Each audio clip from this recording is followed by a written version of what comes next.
sejahtera. Pada petang ini, kami Pemuda Amanah Negeri Perak ingin membuat laporan polis berkaitan dengan kenyataan daripada Yang Berhormat Muhammad Fakhruddin Abdul Aziz, Adun Kamunting, semasa muktamar tahunan PAS pada hari Sabtu baru-baru ini. Ada dua perkara besar yang diucapkan oleh beliau yang agak sensitif dan dianggap boleh menggugat ketenteraman awam yang cukup serius dan bersifat fitnah. Pertama, kenyataan beliau yang juga seorang adun memberikan gambaran bahawa seolah-olah PN akan kembali mengambil kerajaan negeri Perak sebelum PR16. Ini sesuatu yang boleh menggugat kestabilan negeri dan sudah dijelaskan banyak kali oleh Yang Amat Berhormat Menteri Besar bahawa kerajaan ini kekal utuh dan kita pun dah ada akta lompat parti, akta anti lompat parti. Yang mana perkara ini sebenarnya tidak lagi timbul kerana ia sedikit sebanyak menjejaskan keyakinan pelabur untuk membangunkan negeri Perak. Dan kita tahu bahawa keadaan ekonomi yang tidak begitu menentu sekarang ini memerlukan kestabilan. Jadi kenyataan-kenyataan seperti ini sebenarnya mengganggu perjalanan negeri. Dan kalau adun-adun pembangkang benar-benar sayangkan negeri, mereka seharusnya memberi kerjasama dengan menjadi penyemak dan penyeimbang yang matang, yang objektif untuk membangunkan dasar-dasar dan polisi negeri. Kedudukan adun untuk mengubah pendidikan sokongnya atau parti di dalam kerajaan negeri bersedia menyokong PN pemerintah juga agak pelik dan tidak munasabah. Dan kenyataan kedua yang begitu memberi kesan dan juga boleh mengganggu-gugat keamanan negeri, keharmonian negeri adalah apabila beliau mengatakan bahawa kedudukan Islam dilacurkan apabila kerajaan perpaduan memerintah. Ini satu kenyataan yang cukup tidak bertanggungjawab.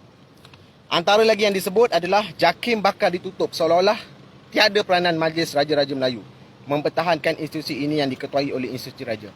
Sebab itu kita serius apabila mereka mengeluarkan kenyataan seolah-olah Islam diancam, Islam tidak lagi dibela, sedangkan dalam pembentangan bajet kita boleh lihat pembangunan dan juga pengurusan institusi agama Islam itu diberi perhatian dengan peruntukan 1.9 bilion. Beliau boleh saja kalau nak kritik bagi tahu bahawa 1.9 bilion tak cukup, contohnya. Tetapi jangan menimbulkan seolah-olah Islam ini boleh diancam dan sebagainya. Dan secara tidak sedar, beliau telah merendah-rendahkan institusi istana yang menjadi tunjang kepada, yang menjaga kepada hal ehwal agama Islam di negeri-negeri. Jadi ucapan beliau tidak berfakta dan hanya bersifat fitnah yang menggalakkan suasana tidak harmoni di kalangan rakyat Malaysia dan jelas membabitkan isu 3R. Kesimpulannya, kami tidak ada pilihan kerana sudah pun diberikan amaran. Saya ingat pengurusi negeri dah bagi tahu bahawa beliau perlu menjelaskan siapa yang mengancam Islam, siapa yang mengancam Melayu. Dan beliau tidak membuat apa-apa kenyataan susulan, jadi kami mengambil langkah untuk mengambil tindakan undang-undang supaya pihak berkuasa boleh siasat dan dakwa sekiranya beliau didapati bersalah dalam hal ini. Dan jika isu JAKIM ditutup berkaitan 3R dan PN pemerintah Perak juga boleh disifatkan isu 3R kerana kelak kuasa sultan akan menimbangkan budi bicara menentukan kerajaan negeri ini. Maksudnya dalam hal ini, kalau sekiranya beliau ada bukti, kemukakan. Dan kami juga ingin tahu siapa dalang ataupun pihak yang melakukan sedemikian. Cuma dalam rekod yang kita tahu yang banyak mengeluarkan nyataan menghina raja, institusi istana adalah daripada rakan-rakannya yang dalam ceramah dan sebagainya itu, yang jelas telah pun disiasat oleh pihak polis.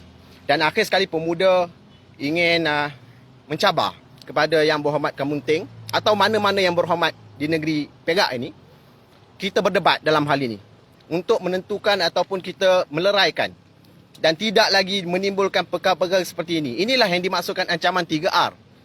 Seolah-olah 3R tak faham, parlimen sebut tak faham 3R, mana SOP dan sebagainya. Inilah mengeluarkan kenyataan sewenang-wenangnya. Seolah-olah negeri dan negara ini tak ada undang-undang, tak ada istana, tak ada yang di-Pertuan Agong, tak ada sultan-sultan. Kita menentang keras kepada kenyataan-kenyataan yang boleh menimbulkan kegusaran awam. Dan salah satu caranya adalah untuk kita menyerahkan kes ini kepada pihak polis. Sekali lagi saya mencabar Yang Berhormat Kemunting, sekiranya anda ada bukti, berani untuk ke depan, ayuh Pemuda Amanah Perak menyahut cabaran ataupun menyediakan pentas untuk kita berdebat dalam isu ini. Terima kasih. Okey, ada soalan? Report yang buat ni untuk minta polis siasat ke ataupun untuk cover report untuk tingkat undang-undang? kita minta supaya pihak polis siasat, dan kalau ada kes minta untuk diambil tindakan lanjut lah, supaya tidak menjadi tidak lagi menular tindakan-tindakan menghina ataupun mengeluarkan kenyataan-kenyataan berkaitan 3R ini.